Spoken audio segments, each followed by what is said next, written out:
All right. Hey, everybody. Welcome to Fistful of Dice. My name is Matt. We're going to do some Gunpla tonight. I had a D&D game that I got to play in over on Tabletop Terrors with Tim and James and Barker from Ignite and Nate from WASD20. That was super fun, and I'm a bit wired now as a result, so we're going to do some late night Gunpla and try and ease our mind a little bit. Focus on the plastic rather than our overactive mind. So we're going to work on the double kit that we got from James over at Jarl of Goats. So this is the RX-72, RX-78-2 ground type, and the Zaku 2 from 08th MS Team. This is the kit that is older. It's like from 96, 97, something like that. And I haven't worked on it since the last time we worked on it, which was, I think, Father's Day. So it's been a while. So, yeah, we're going to continue that. Hey, Shane. Rewatching Provokers. What an incredible campaign. You guys look like you were having a blast. Yes, it was some of my very favorite memories playing in that first Provokers campaign. Yeah, so much fun. I'm actually really looking forward to getting the Provokers going again here soon. We're in the final stages of picking a date for our return, so that's cool. Hey, Aaron. Hey, Mabs. Good to see you guys. Hope everyone's doing well. You can see my half-completed MG Jesta here. I also have autofocus turned on my webcam so that I can show pieces closer. But if the focus ends up being weird or irritating, we can dial that in a little bit. So, looking at the, oh, of course my daughter's gonna wake up as soon as I start, right? Yeah, of course. Hang on, let's see if my wife is gonna get it. Maybe mute my mic here.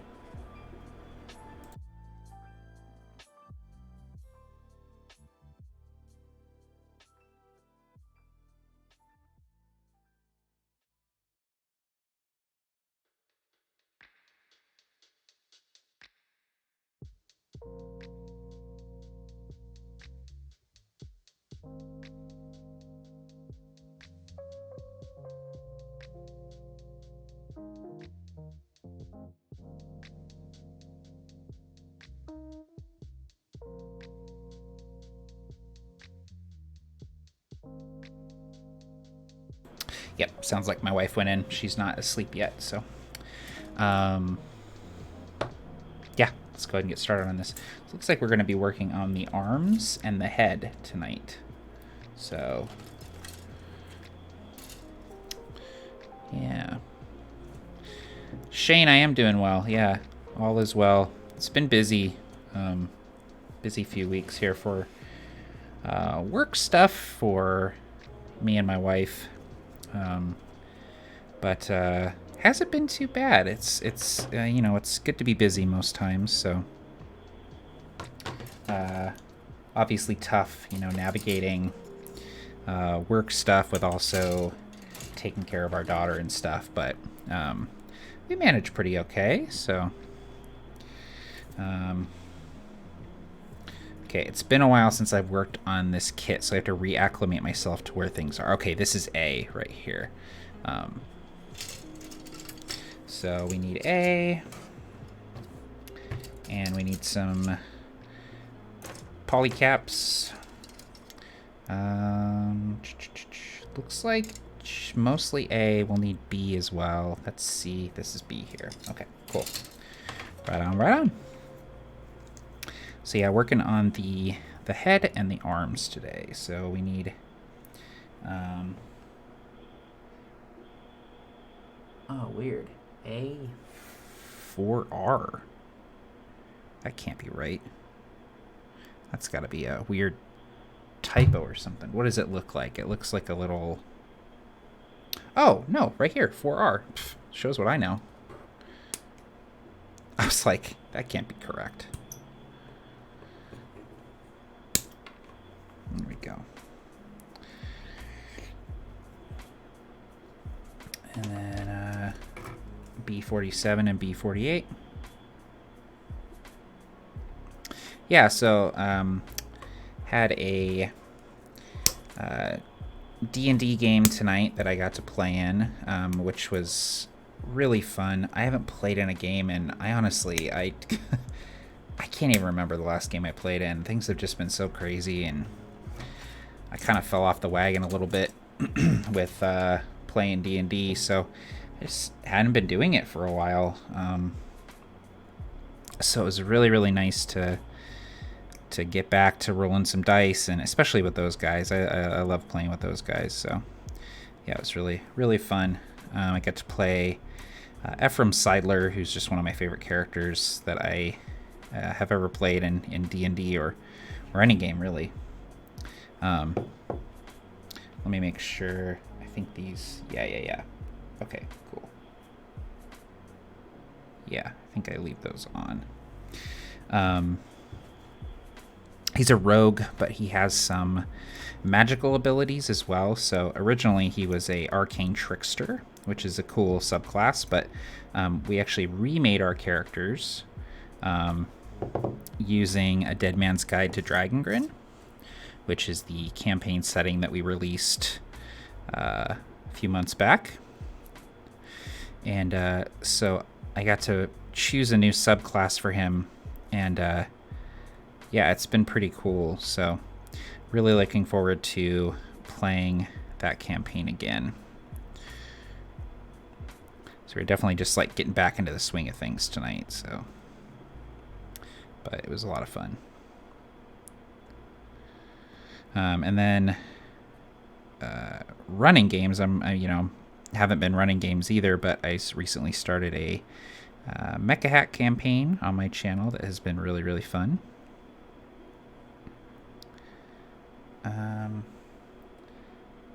So I think I actually cut these pieces short, which is probably not a huge deal, but we will find out here soon. So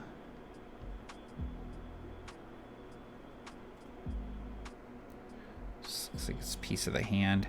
It might be a bigger deal than I'm anticipating, actually, so we'll see. But Gunpla is pretty forgiving, so even if I accidentally cut the sprues too short, we'll be able to do a quick fix here. So B47 and B40. I feel like I cut some wrong pieces here. Okay, so B. Oh, yep, I sure did. Okay, here, getting back into the swing of it. Okay, and I did cut those too short, but we can work around that. It's super easy to fix that. So even if you make a mistake with Gunpla, the plastic is soft and yielding.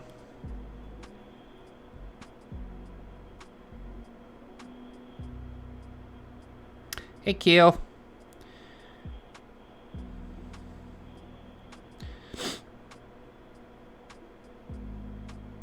The game went really, really well. Matthew, it was a lot of fun. It was definitely like had to warm up, get back into it, but once I did, had a lot of fun. So.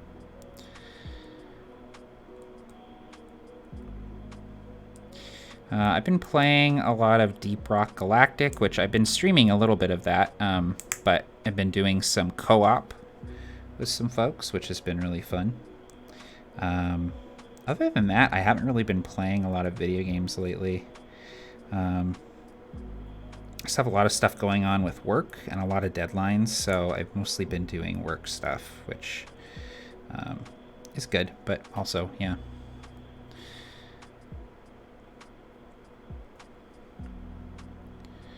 Okay, so what we can do here, because this is actually a cool learning experience here, because we cut those sprues too short, what we can do is we can take the pieces that we cut too short, which is these two guys here, and what we'll do is reconnect them with some thin plastic cement. Just gotta make sure that I'm using the right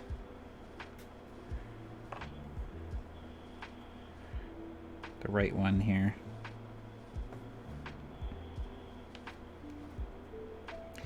And ultimately, it might not even be a very big deal. Okay, so that's how that fits together right there. Okay, so we'll take some of this stuff here, Tamiya extra thin.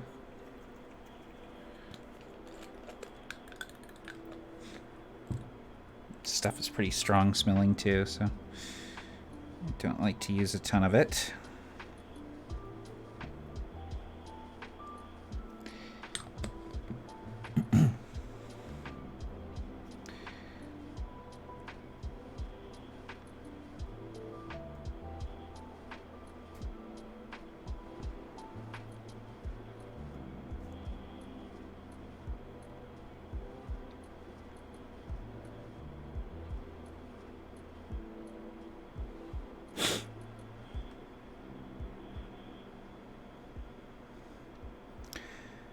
And I'm realizing we only need one of these hands. Because I'm actually wondering if we even need to do this. I might have extra hands, but okay. So we need a little bit of, there we go.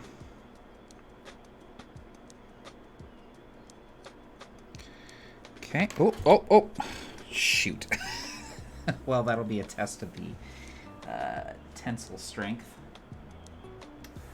Oh, shoot. Where did it go? Alright, well, this has been a comedy of errors thus far. Glad you guys could join me for this. What the hell? Where did it go? What? Alright, well, it went into the bleak. Y'all want to see me crawl on the floor? Usually I charge on OnlyFans for this kind of content. Wow, I seriously don't know where it went. Oh god. Lord help me.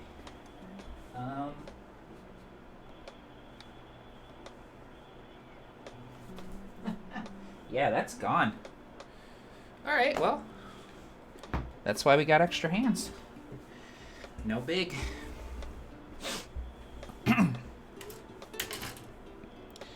So we'll set these guys aside. That'll turn up at some point. I'll vacuum it up at some point.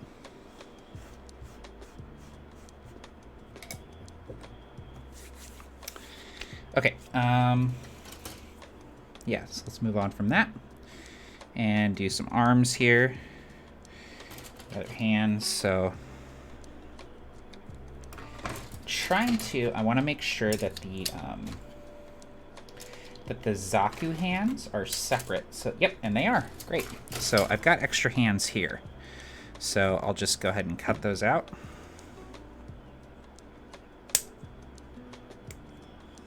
Not too short, mind you. Great.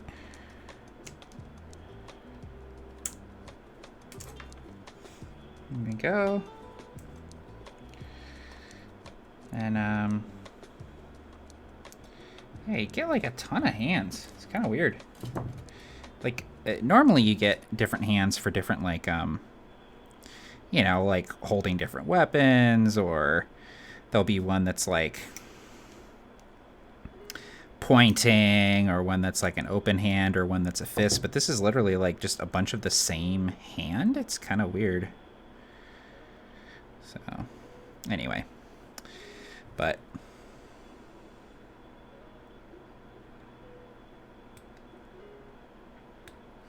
see, in this one I didn't cut like an idiot, so it'll work nicely. All right, and then we'll need a here it is.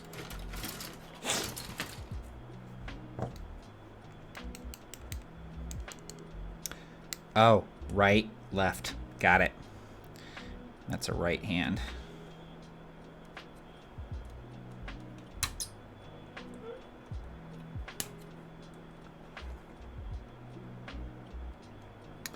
There's my daughter making noise again.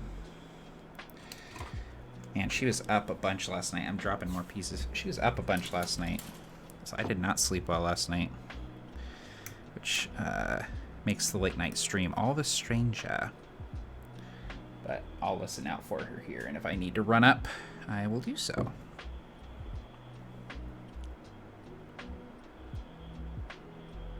Yeah, I do kind of have shag carpeting in my office, so it might be lost forever.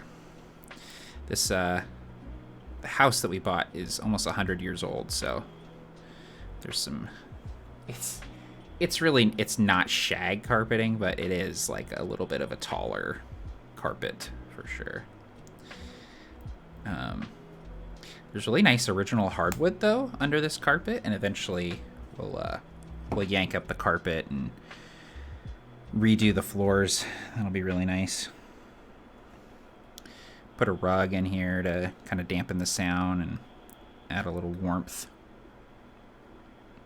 I really want to paint these walls too. The walls, oh, here you can see, the walls now are they're like a minty green, which I don't hate, but I like a little bit of a darker sort of situation. And so I think either probably this winter, I think what I'll do is the walls I want to do like almost like a maroon, like a, not a maroon, but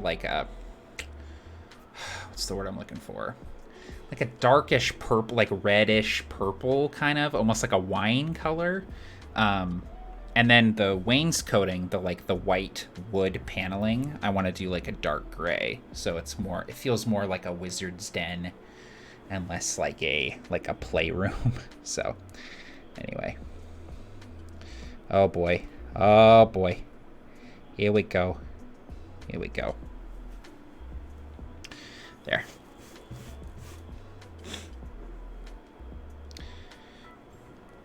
Oh yeah, I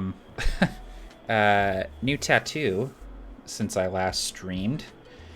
This is my owlbear. It's pretty much all healed up. Burgundy. Thank you, Aaron. I'm going to be getting color on it probably next month, as soon as I have the funds. The owlbear itself is brown with white highlights and gray, and the beak and the eyes have some yellow and green, and then there's grass and stuff that's going to be green as well. So yeah. Anyway, so pretty stoked about that. That was it's a long time to be sitting in a tattoo chair, that's for sure. It's much bigger than my other piece. So it was quite a bit longer, quite a bit more painful. Up here hurt, right here. And then the elbow pit is really painful. I got even more in the elbow pit on this last piece here, but yeah. So anyway, pretty happy with it. I've been wanting to get an owlbear tattoo for, man, as long as I can remember. Yeah, I typically don't care either, Mabs, but really only because I've been renting all of my life. And now that I actually own the house and I spend most of my time in this room, like not just work time, but leisure time, like this is my office, it's my gaming space, it's my den, it's like where I read and hang out, it's like my room, and so I really want it to be exactly the way I want it to be. just because I spend so much time in here, and yeah.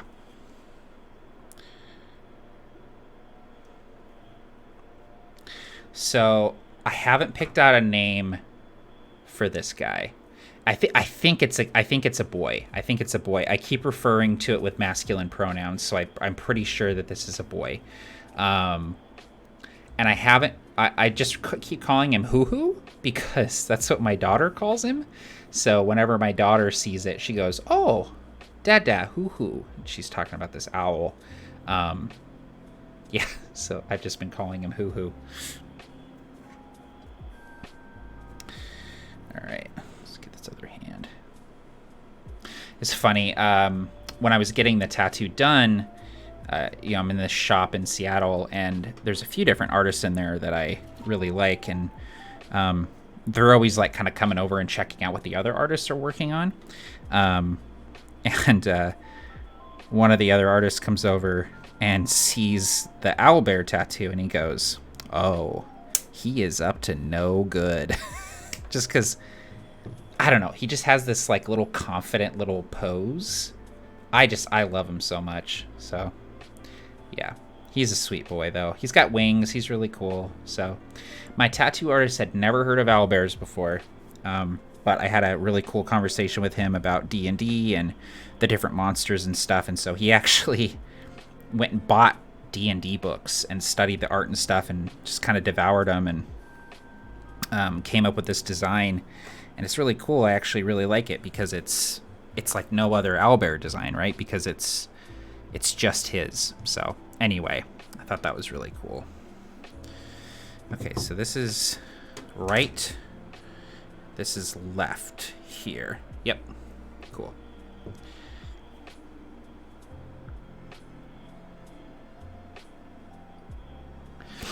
Why do you think tattoos freak you out, Matthew? It really, I don't know why. I hate needles. I hate getting blood drawn. I hate getting pricked with needles. But, yeah, he's not here to make friends. I just came to fight. That's what the owlbear says when he shows up on the owlbear reality show. I hate needles. Needles freak me out. But for some reason, tattooing is different. It's really hard to describe. But the needles that they use in tattooing it's not like, medical needles. It's like, it's so hard to describe, but like if you haven't gotten a tattoo, there's really nothing to like, there's no analog that I can give you for what it feels like or what the experience is like. But the closest thing I can think of is that it kind of feels like a combination of a sunburn and like when you scratch too much. Does that, like if you have an itch or like a bug bite or something and you scratch it too much and it gets like that kind of irritated, like you almost feel like you kind of like scraped yourself. That's kind of what it feels like. Like it's less of a stabbing and more of an irritating sort of thing. And eventually your like your limb just kind of goes numb. So yeah, anyway. But yeah, they don't freak me out as much because they only pierce like the top few layers of skin and they're not going like into your veins or anything. So yeah. Yeah.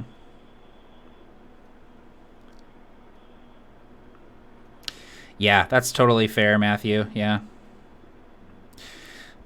I totally get that too. Like that makes absolute sense to me. Like I deal with anxiety too, and there are certain things that will trigger anxiety for me and really freak me out to the point where I just can't even.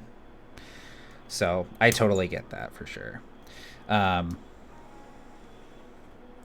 For me, it's this is an interesting thing. I up until a few years ago, I always said like I don't think I could ever get a tattoo. I don't think I could ever like make that decision for myself. But at a certain point,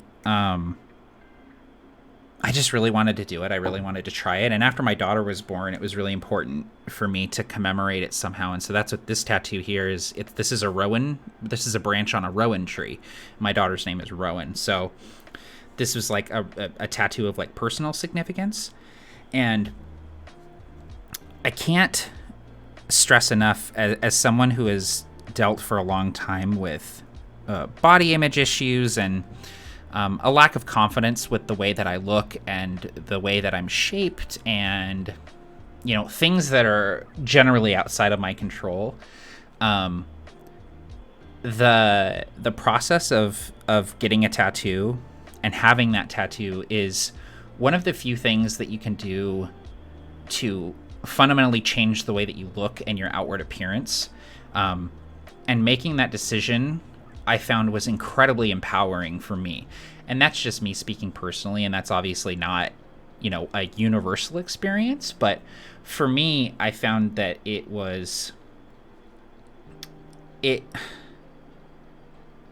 just gave me this sense of like, this is my body, and I own this body, and I can decide what to do with it and how it looks and how I present myself. And it went a long way in me sort of feeling more comfortable with that, if that makes sense. So that's what I get it. You know what I mean? Like, people always say like, oh, if you get a tattoo, like you'll no one ever gets one tattoo. You know what I mean? Like, you always get more. And I always thought, like, that's silly. Like, why wouldn't you be able to stop at one? And I totally get it. There's just something about it that really, really works. So I don't know how this happened, but this is upside down.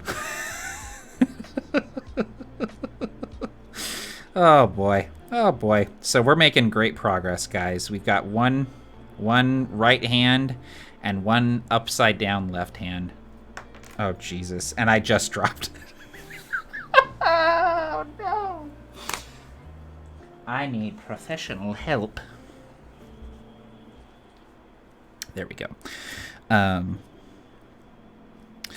So yeah, that's just been my experience. And it helped too, because I really waited until I was able to afford an artist that I really gravitated towards. And I took my time in finding that artist and connecting with them, talking with them, chatting with them about what I wanted, and having them do the art is a big thing for me, because there's such a huge difference between, so that's hella a right hand again. There's a big difference between getting a piece of art on your body and commissioning a piece of art that will go on your body. My wife and I have this tattoo. We got it together. No one else has this tattoo. This owlbear, literally no one else has this tattoo. This is mine. This piece of art only exists right here. And that is pretty neat. That feels neat. So anyway, this is not a tattoo stream. This is a... what the hell just happened? What did I just do? God, I'm so scatterbrained. Maybe I should have played video games or something. I don't know. I was just feeling like cutting some plastic, so that's what we're doing. And the company has been nice, so into the shag it goes. Cast it into the shag, Isildur. Oh my god. Oh my god. If I drop another piece, I'm going to hell. I don't know how. They're gonna drag me to hell.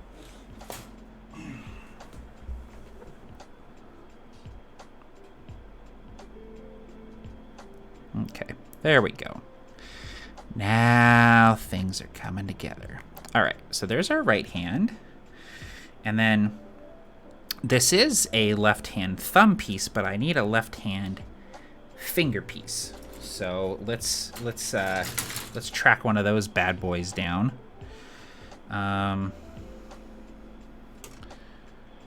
That's another right hand. So I've got some good news and I've got some bad news. The good news is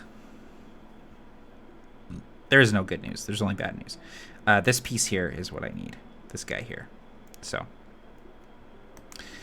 we will have to reattach this piece, which is definitely not happening. So here's the skinny. These are hands. There's a hand right here. What is this doing here? Let's move on. Let's move on. And here's the biggest deal is I have extra hands by the dozen sitting in boxes of stuff that I've already built. So anyway, okay. Hey, let's build some arms. Everything's coming up Millhouse. Oh my god.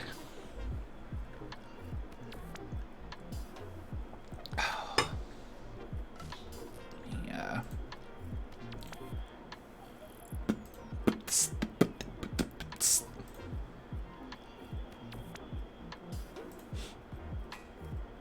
Cool. Okay.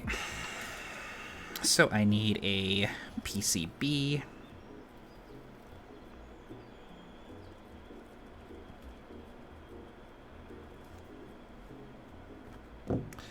And I need A18 and A19.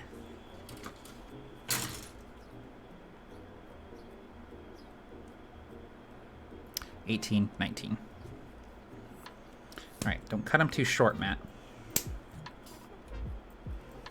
So generally, they do come with extra parts, Aaron. Generally. Not for everything, obviously, but for, like, things like the poly caps, like, you usually have 3 or 4 extras of each kind of poly cap. They usually throw in a few extra set of hands, things like that, so... yeah, they usually come with a few extra pieces, but if you, like, irrevocably, like, mess up a piece, there's not much you can do. But it's also pretty easy to put pieces back together, so... eventually I'll find that hand in the carpet, and I'll be able to, yeah, fix it, but... okay, so this is super simple joint here. Poly cap goes in. This is a shoulder, I believe, looks like. There we go. Yep, looks like it.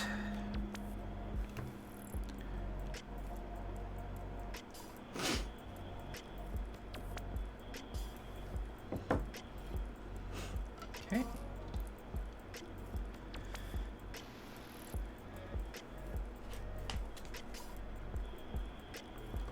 And then A20 and A21.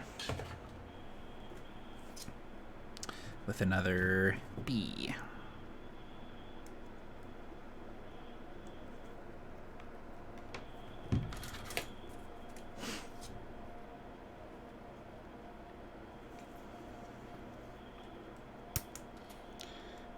Actually, I should show you. I got a new kit in the mail today. Like, I don't already have enough in my backlog, but it's one that I got to build for my wife. Here, I'll just show you guys while I'm thinking about it.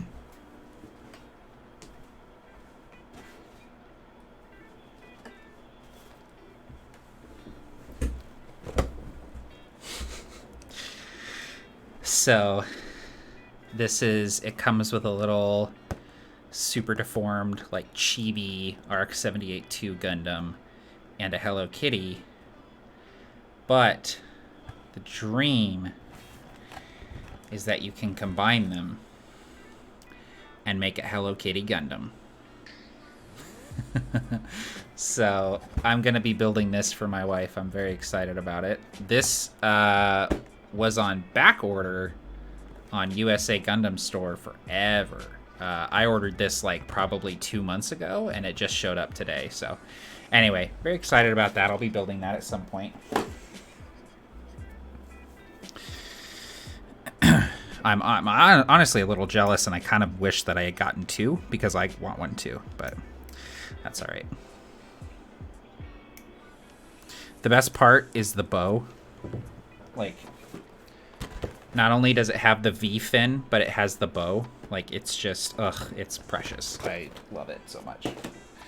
Such a cute, like, collaboration.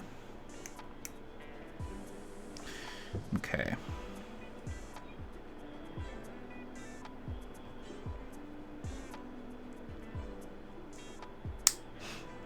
Okay. That's our 2 shoulders there.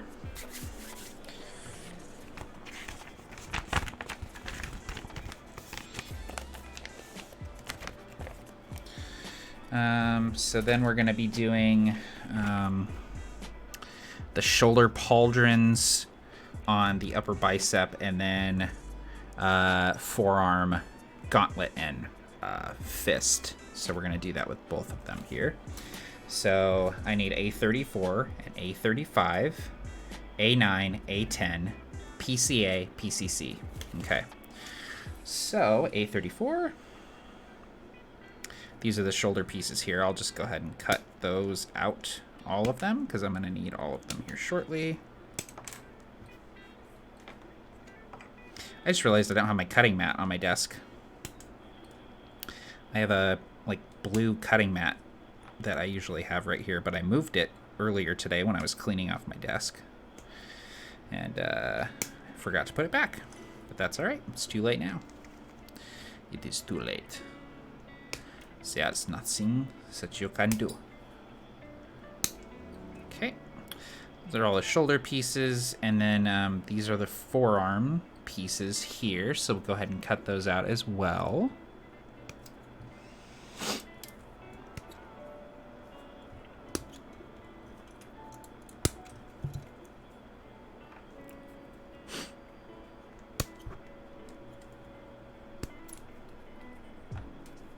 I moved my ring light. It was here, and I moved it here.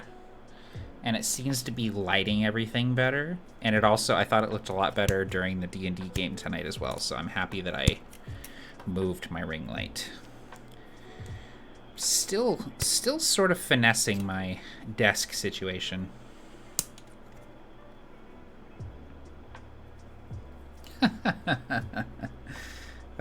I wish, Matthew. I gotta go to bed here at some point, but I would love to play some more D&D. Now that I played in that game, I have like the itch. I had been away from TTRPGs for a few months, honestly.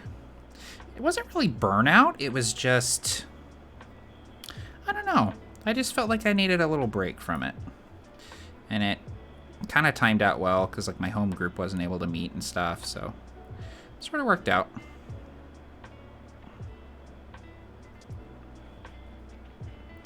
But yeah, really looking forward to gaming more, continuing the Mecha Hack campaign. That's been super fun so far, and it's really kind of kicking off. And resuming Provokers, Harbinger. I'm running some Harbinger stuff for AtCon Line. Oh, speaking of which, if you guys aren't in the Absolute Tabletop official group on Facebook, there is a link down in the description of this video. Definitely get in there because we're running an online convention in August, and it's going to be a ton of fun. So you'll definitely want to be involved in that. Normally, Absolute Tabletop, we run an in-person convention here in Tacoma, Washington. We obviously were not able to do that this year for, obvious reasons. But we're very excited to be putting on an online convention, so.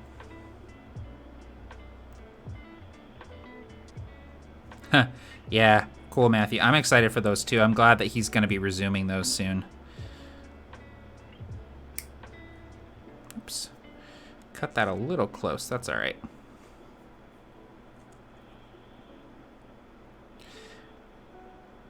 Yeah, we are so close to announcing a date for new Provokers. I can tell you guys it's going to be in September. We're going to be resuming in September. We're still nailing down the final date. And the hope, the dream, is that we continue our standing third Wednesday of the month stream schedule and just have it be a standing monthly thing. That would be my dream. So.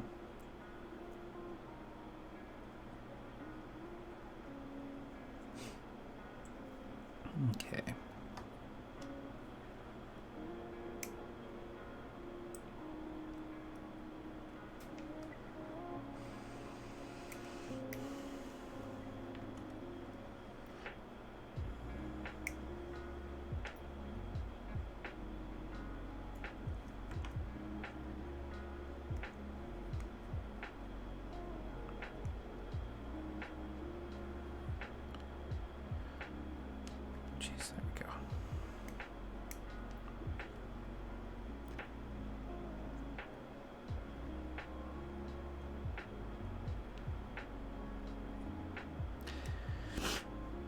Okay. I'm gonna clean some of these bits up. Yeah, I have been thinking about that, Matthew, and I have some ideas about what I'm gonna do. It's gonna be interesting because we really ended things and kind of left it hanging on a bit of a cliffhanger, and so I sort of have my work cut out for me a little bit with how we're going to resume things, but I've got some cool ideas where we can kind of pick up where things left off and very easily kind of transition into the next thing without necessarily having to worry too much about what happened immediately beforehand. So, yeah, unfortunately, Aaron, they're coming to get you right now. So you're going to be going to prison. I'm sorry. Space prison. Prison on the moon. That would actually be super dope if you went to prison on the moon. When you go to prison on the moon, you get moon boots to wear to work while you make license plates on the moon.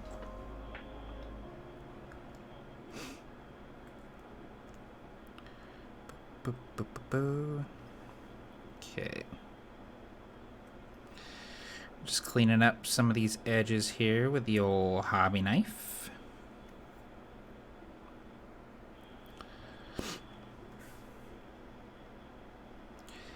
And so my wife and I are watching some old seasons of RuPaul's Drag Race because they added all of the seasons, including season 1, which I had never seen before, and all of the seasons of Untucked. So we've been watching that. So many bootcut jeans and so many cargo shorts in that workroom. Speaking of prison. Season 1. Whew.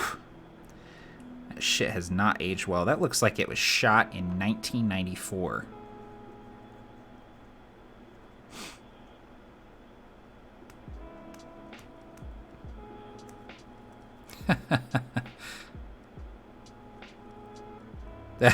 Yeah, that's... And he was the corruptor all along, right, Matthew? No, we'll definitely be seeing Dice again. For sure. Alright.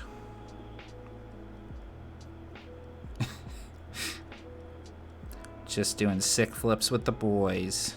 Low grav space prison. It's a party all the time.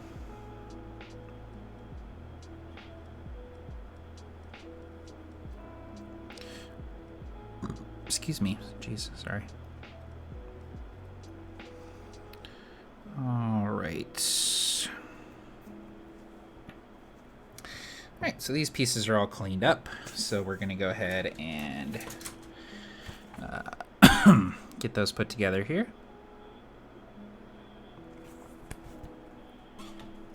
Yeah, like old reality shows, especially like in the early 2000s, the early noughts,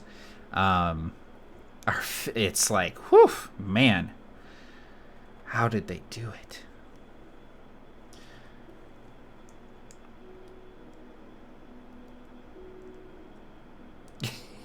Shot entirely on Vaseline.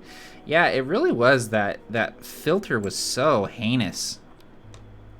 It was like I just spent most of the season just like squinting, but it was enjoyable. I still really enjoyed it, and it was I don't know, it was just charming, I guess, in like this because I started. So the first season of Drag Race I watched was 4. Sharon Needles season. That was the first season that I like watched, and so I missed out on season 2 and 3, which are great. But then I had still never seen season 1 because it wasn't anywhere. You couldn't watch it anywhere. But then it came up on Hulu, and we were like, "Oh shit, it's time. The time has come for you to lip sync for your life." I need some poly caps. I need PCA and PCC.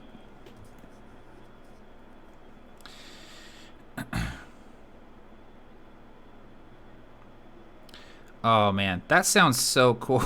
That sounds so fun, Matthew. I love that. I love that people get together and watch Provokers. That will honestly, that will never not amaze me. That just feels so cool that people like enjoy it that much. Oh shit.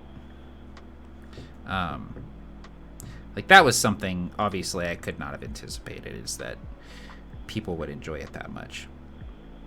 The thing too is like, you know, in the grand scheme of things, like compared to a lot of streams out there nowadays, Provokers is, you know, small potatoes, as they say, as someone says. I don't know, someone says that. But at the time, it was pretty cool. It was like streaming was kind of new, you know, and the idea of streaming a D&D game was somewhat novel. Acquisitions Incorporated had kind of broken the floodgates open with their initial podcast, and then doing their live games, obviously. But you know, at the time that Provokers started, it was kind of a novel concept. So Critical Role came soon after, and obviously that's the big one, the monolith. But there's so many cool streams out there to watch now, and a lot of them happen, you know, weekly, and you know, they like have casts of characters and people dress up, and it's really cool how much it's sort of taken off, and how much the hobby is and streaming it are sort of like interlinked now, you know. Yeah, it's like something that I could never have anticipated. So, you know. Hey, have a good one, Matthew. Sorry to distract you. Enjoy your lecture. See you next time. Yeah, they really do, Aaron. Like, they were definitely like still trying to like figure it out, and like what exactly it was gonna be. Yeah, it's just such an interesting, like charming little, like, Drag Race is kind of its own thing. Like there's not really any other reality show out there that really has the same kind of feel that Drag Race does, I guess. And so those initial seasons where they were still navigating that and figuring out exactly what the show was going to be is it's just fun. So, and there's a lot of great queens on those first seasons too. Like, there's like a lot of talented performers, and some of my favorite queens too is Jujubee and Tatiana, Pandora Box, Angina. I love Angina. Can't go wrong with Baby. Yeah, it's good stuff. It's actually airing right now, I believe, Mabs. That is hosted by Brooklyn Heights, who was one of the finalists on not this most recent season of Drag Race, but the season before. She was one of the finalists. Incredibly talented. She was a professional ballerina and would do ballet and drag. Yeah, Brooklyn Heights. Awesome. I really want to watch Canadian Drag Race. I think I'm going to have to bite the bullet and get that Logo TV subscription to check it out. Yeah. Yep. Aaron, yeah. Very well said. It's all of those things, yeah. And it juggles all of it, like, very elegantly. And I don't know if that's the performers, if it's the producers, if it's Rue, or if it's like a combination of all of that. But it definitely, what it does, no other show does in the same way. And it has this, it's weird, and I don't know what it is about it, because I know that it's a reality show, and there's still, you know, a lot of like editing and stuff that happens, and production that happens, where it makes these storylines happen and these conflicts happen and stuff, but it still feels like a little bit more genuine, I guess. I don't know. I guess it's because drag queens are just inherently such large personalities that you really don't have to like try. Like, you just kind of let them loose, sort of deal. So all right, so we're looking pretty good here, and I actually think we can get away with not putting the extra piece on there that broke off.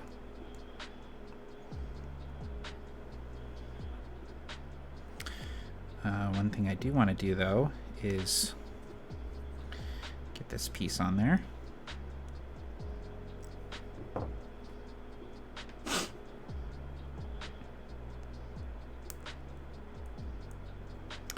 There we go.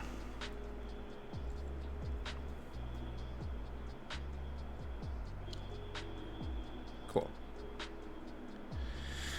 So those are the shoulders, the arms. I want to do the head, and then I think we'll go ahead and call it after we do the head. So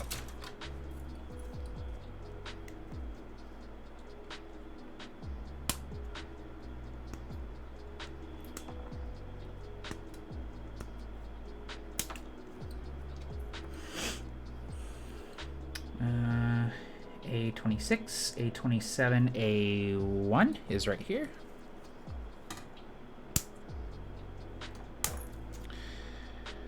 This guy we're going to do some painting on.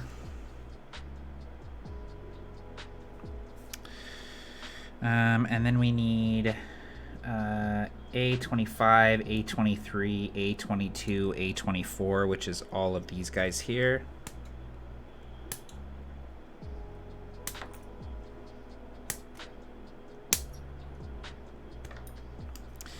And then we need our V-fin from over here. We need B56.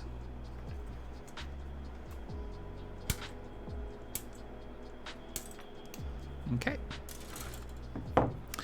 So, yeah, yep. Straddling the truth, the line of devastating truth and complete fantasy. Yep. And I know that I spent a lot of my college years at drag shows. Like, I ran sound at drag shows, and like, I know that RuPaul's Drag Race is not, it's not the end all be all of drag, and it's also a very particular kind of drag. Like, yes, there are, you know, there are comedy queens and spooky queens and glamour queens and pageant queens and all that kind of stuff, but if you go outside of RuPaul's Drag Race, there's so many interesting things that are happening in drag, and you never really get that with RuPaul's Drag Race. Someday you might, but okay, so we're gonna do a little bit of painting on the face here. Speaking of drag, we have this tiny little, let's see if we can get this tiny little Gundam face here with little eyes, and there are stickers that are supplied, but I prefer to use things like these Gundam markers to do the color. I find that it looks a little better. So the first thing we're gonna do is we're gonna take some of our panel liner here, and we're going to get our panel lines. Here, let me actually get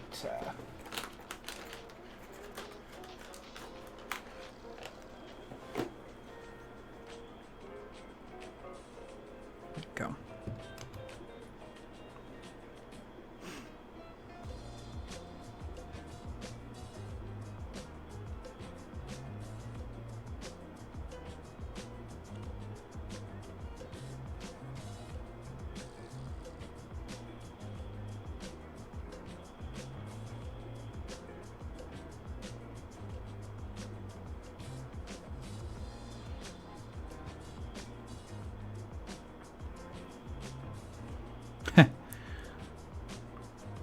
funny. One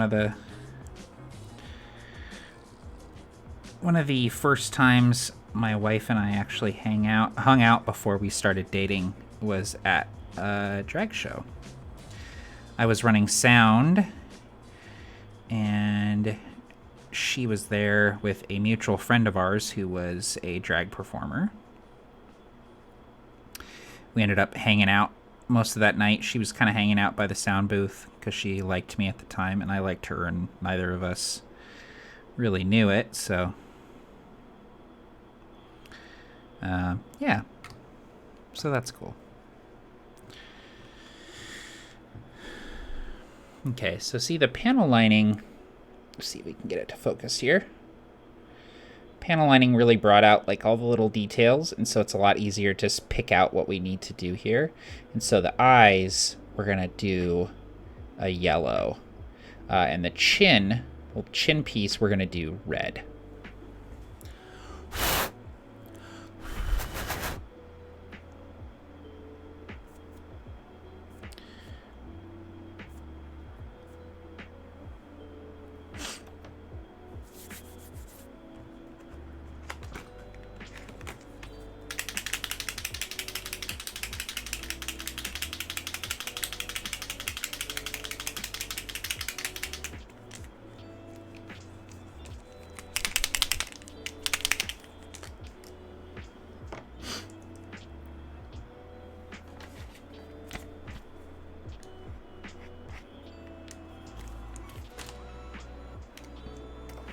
All right, I'm going to be quiet for a second while I concentrate here.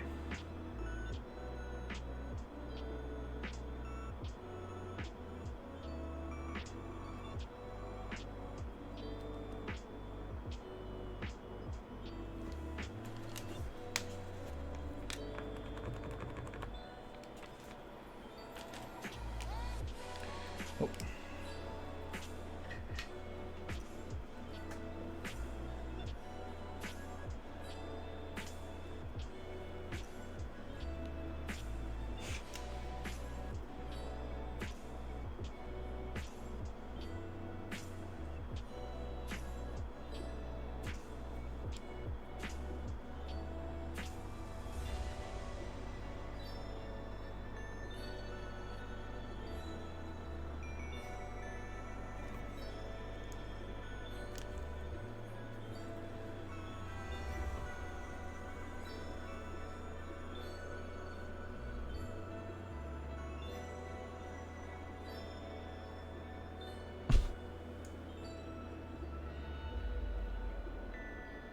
Come on.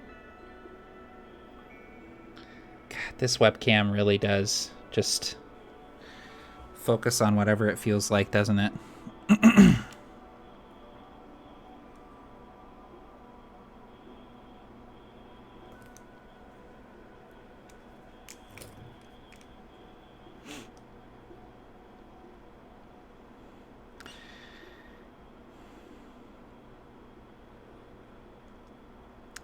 Gundam markers are great if you don't want to try and figure out painting.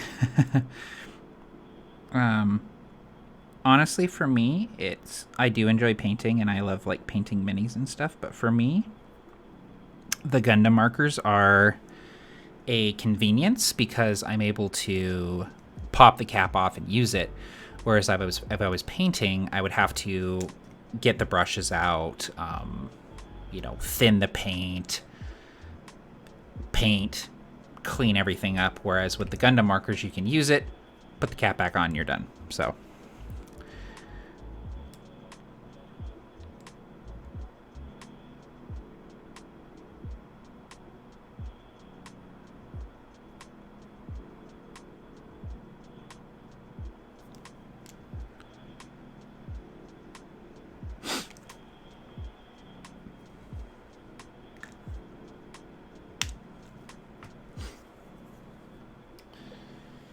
That's a good question, Aaron.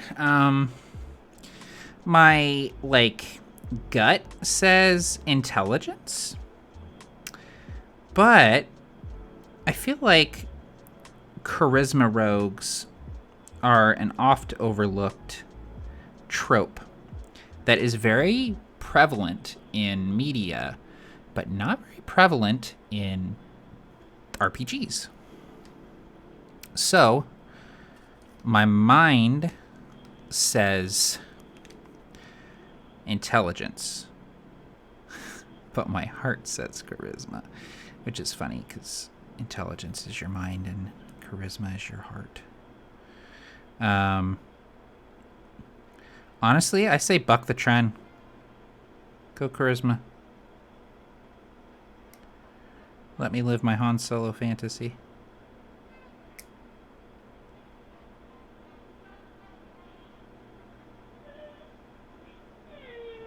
Uh-oh. Let me go check on my daughter, and I'll be right back. Enjoy the tunes while I'm gone.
Okay, I think we're good, but I will keep an ear out. Hey, Jason. Oh, cool, man. Yeah. I actually, I did Gunpla for a while when I was a teenager, and recently got back into it. It's been fun. Alright, I'm pretty happy with the way those eyes turned out. I'll see if I can show them on the webcam here.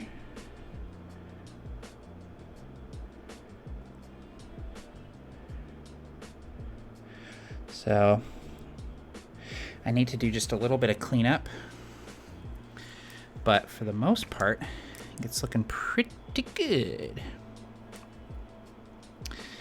The important thing with the Gundam markers is to take it real slow. All right, so yellow for the eyes, and we're gonna do red for his chin. His chin has a red chin.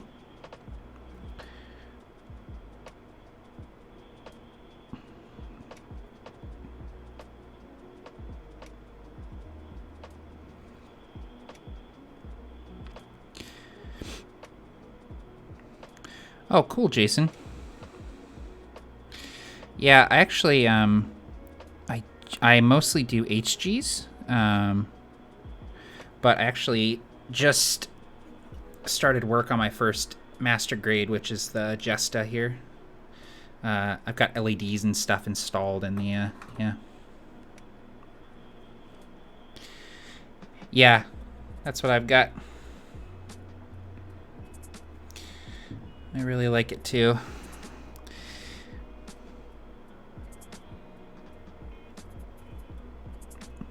Yeah, I haven't delved too much in the... haven't done a perfect grade. Honestly, perfect grade scares me a little bit. Oh, Tester's paint markers. I'll have to check that out. Good tip.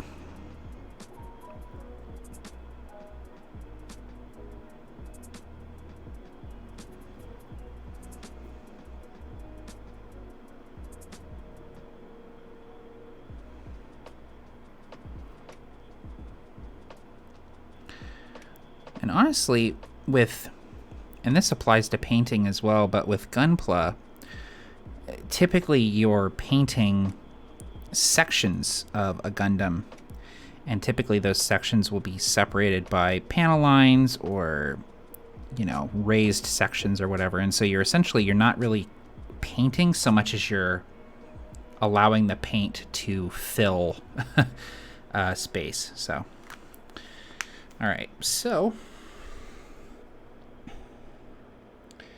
there's the face. Yellow eyes with the red chin piece.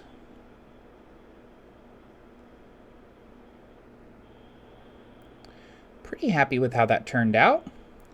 Once we get the whole head put together, we might do a little bit of detail work on it, but ultimately, that's pretty much how it'll look. So we'll let that dry a little bit here while we prepare the rest of the head. I'll go ahead and leave these guys out in case I need to do some more color. Yeah, and then in addition to the panel line, I also have a panel line marker, which I'll use sometimes for if I want to just control it a little bit more. So, okay, so we need to clean these pieces here. So get our good nippers here and remove the nubs. And we'll come through with our hobby knife and clean the rest of that up here.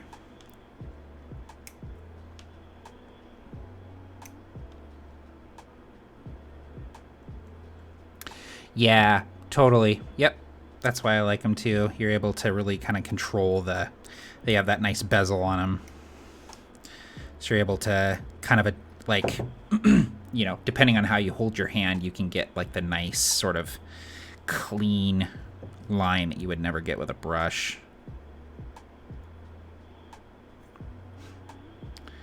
You know, all the little detail parts for the head on this guy are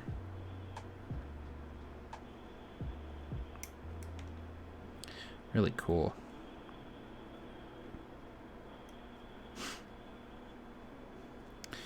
And we got our V-fin here.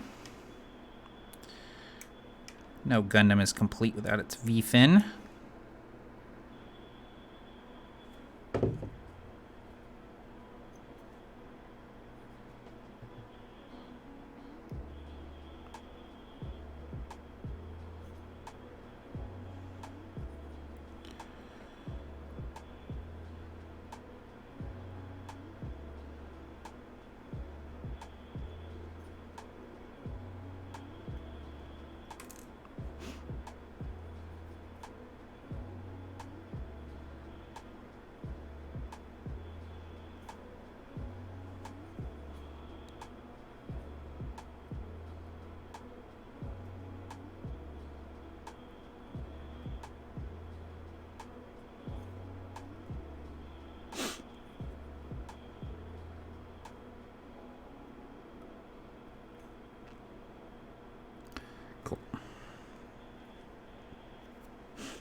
All right.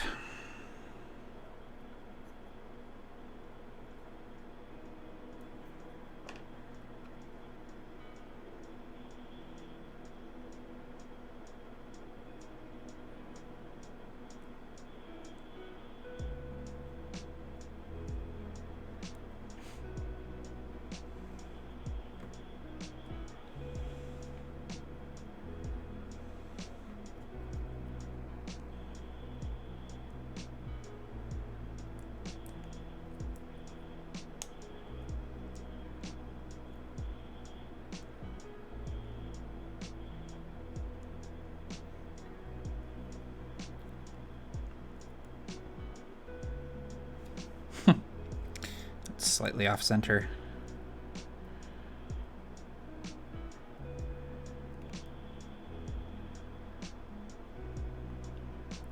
Cool. Doesn't look too bad, though. One thing I am going to do, though... Oop. Shit. That red wasn't quite dry. Emergency!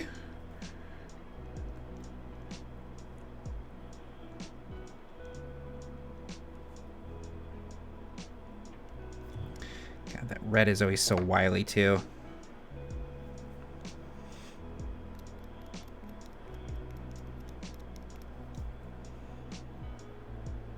There we go. No biggie.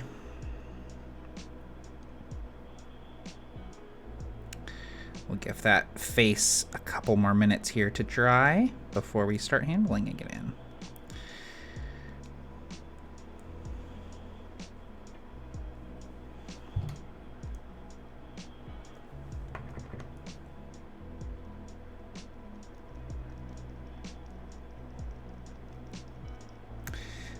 And actually, what I was saying is that I'm going to Q-tip here. I'm going to use a little bit of cement on the head here to close the seam a little bit, so then we're able to go in with some detail with the markers and not have it bleed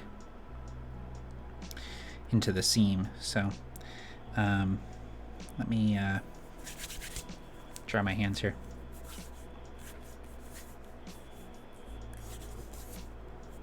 Cool, Jason. Thanks for stopping by, man. Yeah, I do these from time to time, so definitely tune in again if you you feel so inclined. Good to have you.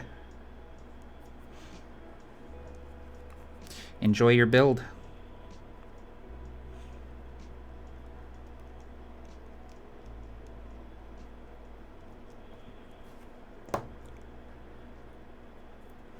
Cool, we got that cleaned up pretty good, actually.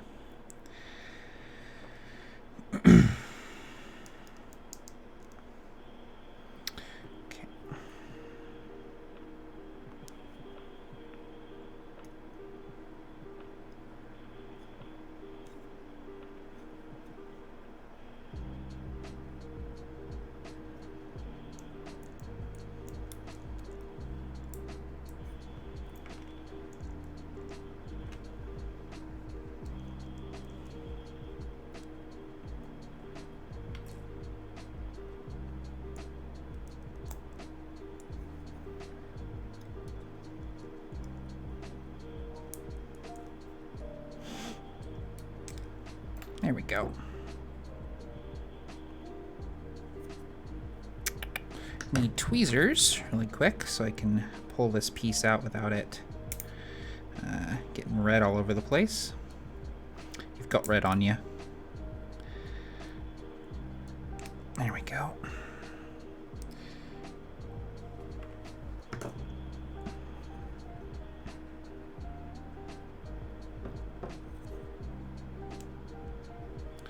And we'll let that dry.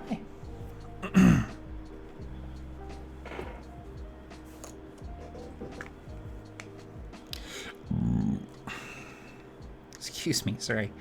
Aaron, I have not. It's called build drivers, right? I haven't seen it. The concept is weird to me. Like, I just am like, huh? Like, like you build Gunpla and then you fight them? Like, I don't know. It seems weird to me. So I haven't really given it much time. Wait, what? Oh, these guys here. So I think we can choose which little head adornments we want. That's kind of cool.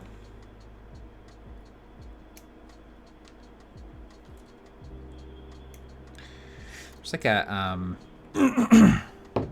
there's an app or like a game, mobile game that is like a build drivers game too, that you can like build your own Gundam, which is kind of cool. But I don't typically play mobile games. That sounds very elitist of me, but I just don't really enjoy mobile games all that much, so. I don't typically play them.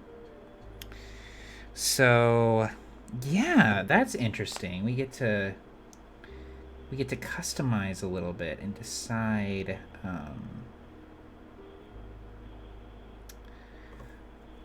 which pieces we want on the head here. So that's kind of cool.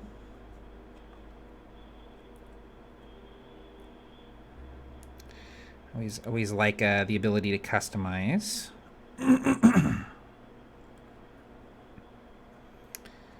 Like this is kind of cool here.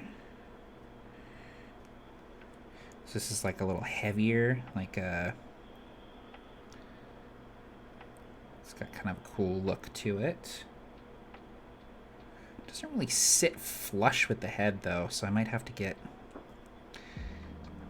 a little. Yeah, that's interesting. It doesn't really sit flush with the head.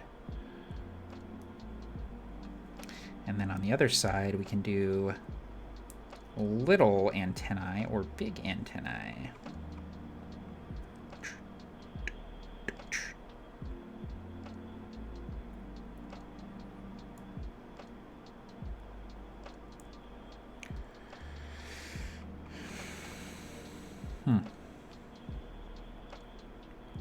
Does this piece fit?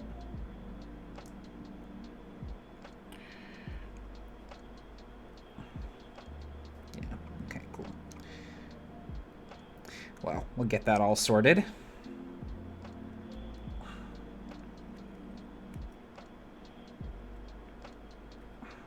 Come on, man. There we go. Why you gotta be like that? So what I might actually do is I might actually just do the color on the various pieces that I want to do color now, so then they're out of the way. So we're gonna do yellow.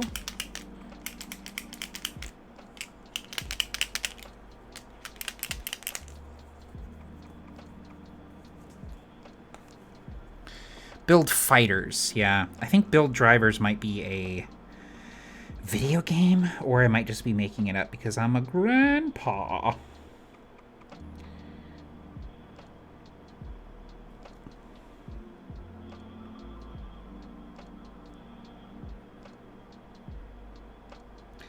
Yeah, I know that it's like it's recommended by a lot of people. And also some of the Gundams are really cool. Like some of the kits for the Build Fighters series are really neat looking. So they have some cool designs, if nothing else.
Okay, I think we're ready to do this.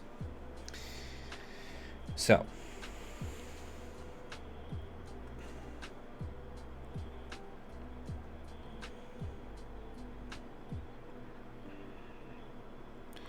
got our plastic cement.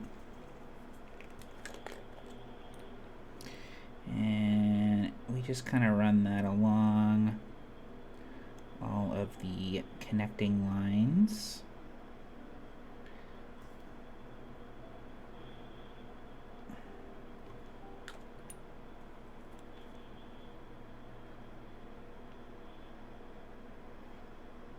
There we go. Especially here and there. Then we take our head here, or face plate rather. Alright, let me get that in place. There we go, and then we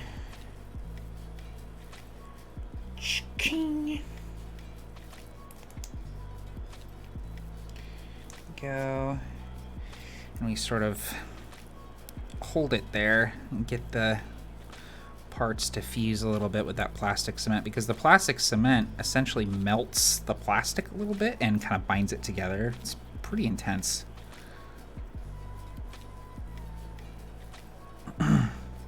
And then what we can do is put a little bit on the outside as well.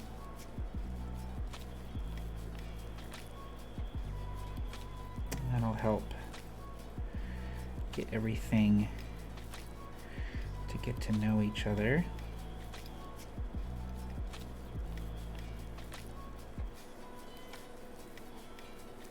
Get it along the back side too.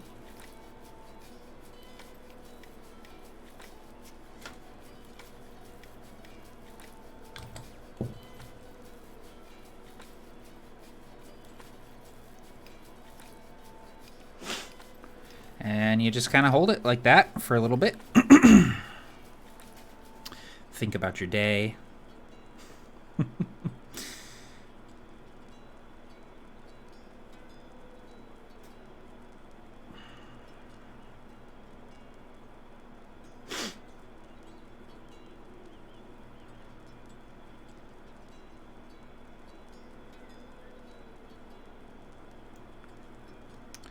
All right. That actually did a pretty good job of taking care of that ugly seam line. So, and then I'll usually just take just a little bit of sandpaper and just smooth it out just a little bit.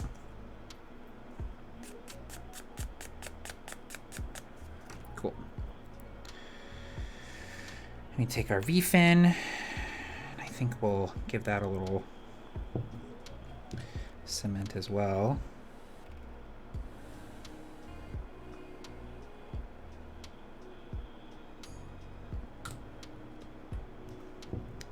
So, and these, I mean, Gundam kits are snapped together. They don't actually require any glue, but it does help sometimes. It really does.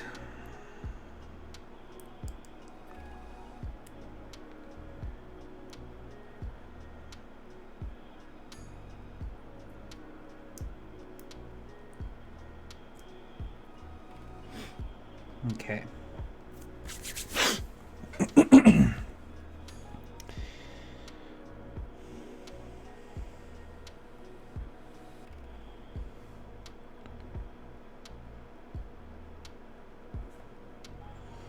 I think we'll clean up some of the yellow here.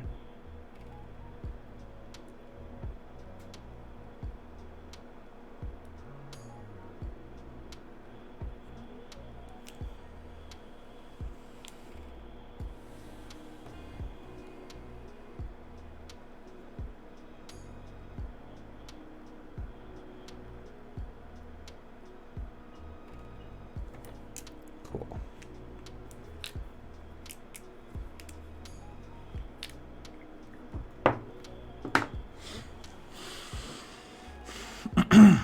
Okay. We'll do our panel lines really quick on the head before we put the little attachments on, because I don't want to have to try and maneuver around the attachments to get these panel lines. So we'll do that really quick.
there's a a bit of a cheat code with Gunpla too, where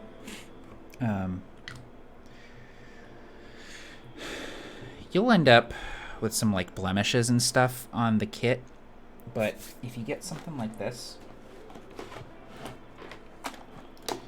a matte sealer, it just like smooths everything out, and any sort of like rough patches or weird blemishes or dings or dents or like areas where the color seems off or anything like that, like it just has this way of like smoothing everything out, making it look really nice.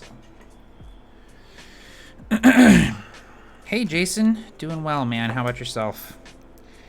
Just having some had a really good game of D&D tonight with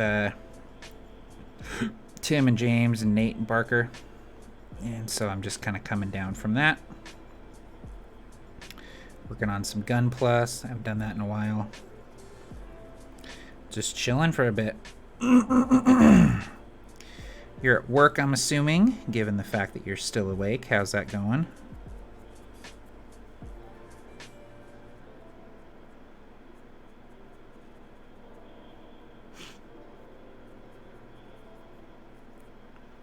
Also, Q-tips are like a cheat code as well. All right, so here's the head before we we do the attachments.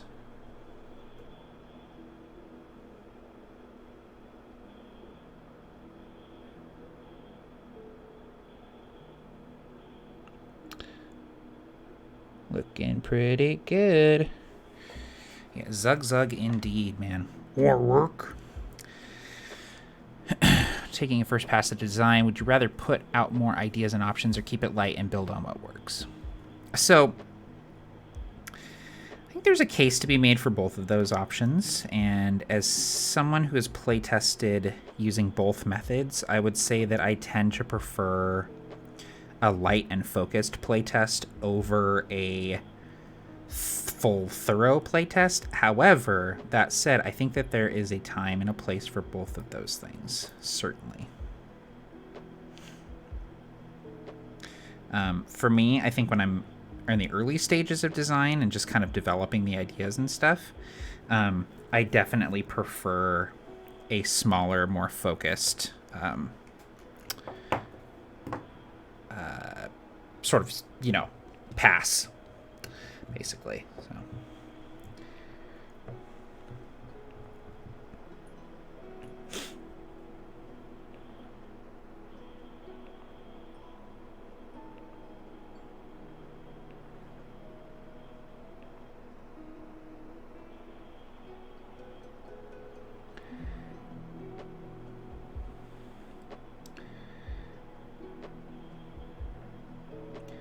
Can definitely be like,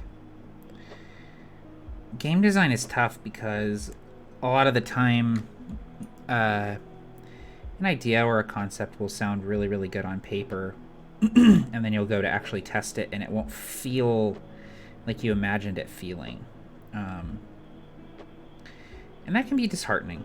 I experienced that a lot with like Mecha Hack and Harbinger, where the things that I like about the system, it's not necessarily what other people like or not necessarily the experience that other people have. But it's important to always take feedback for what it is, which is one person's experience.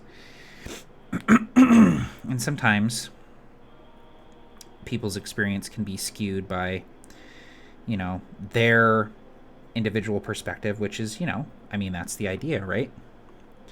But at the same time, part of being a game designer is, I say that like I'm a professional game designer, but in my limited experience, part of the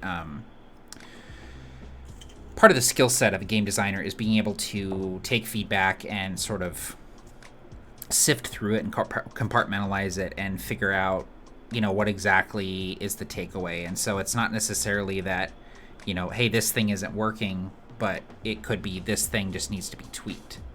Or, here's this weird, like, individual use case where I need to, dial things in a little bit more, or, whatever.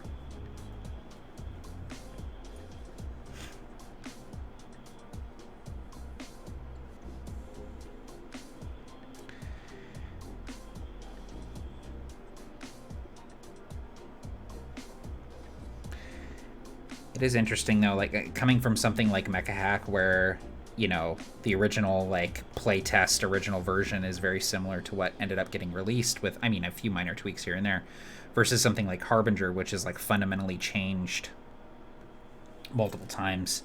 It's such a different process. All right. Well, I'm going to clean up here while this dries, and then I'll give you a final look at the head, and then I think I'll call it for the evening, because I need to try and get some sleep tonight.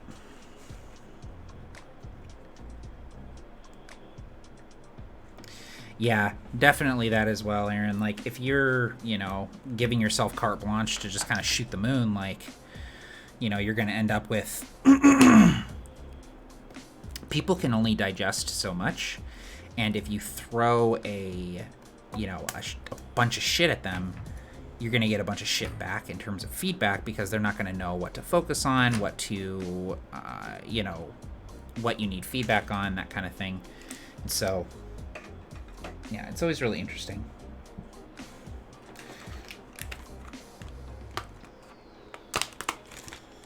Well, we started out a little rough this evening. We lost some pieces, we cut the hand too short, and we ended up with making some pretty decent progress on this kit. And I'm feeling pretty good about where we're at. I'm hoping to be able to finish these guys up soon. Put these guys away. So I'll be doing some cleanup on this head, but...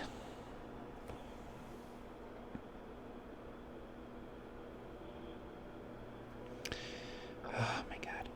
Come on.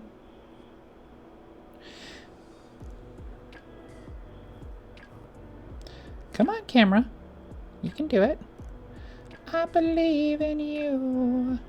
Come on, focus.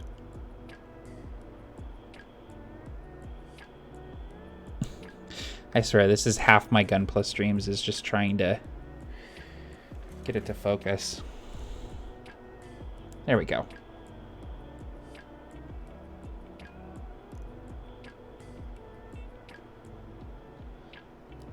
So see, I definitely need to do some cleanup from the panel lining there.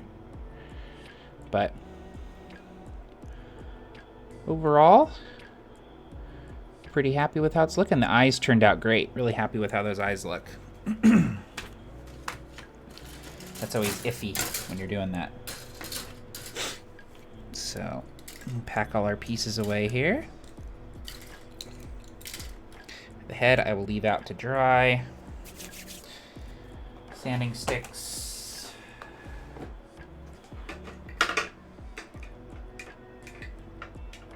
Markers. Panel lining, cement. Make sure those are closed up. Instructions. Toothpick. Just all the random shit that you need to build Gunpla. Then all these little bits we'll just put in here.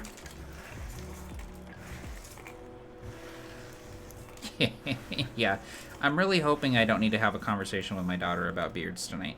As adorable as she is, and as much as I enjoy talking with her, I also really, really need to sleep tonight. So let's hope that that happens for me. So, and that said, we are coming up on midnight, so I'll go ahead and call it here. Thanks everyone for tuning in and hanging out with me. This has been a lot of fun. Definitely be doing more of these in the future. Took a nice little break there from it, but it's definitely something that I really enjoy, and it's especially like relaxing and stuff like that. So, yeah. Ooh, Jason, yeah. I love painting minis, man. I'd love to do some mini painting on the stream as well sometime. Actually, I haven't painted minis in a long time. It's like such a fun process. So, anyway, everyone, take care. Stay home, stay healthy, stay safe. Take care of yourselves and your loved ones. And, yeah, we'll catch you next time. Take care, everybody.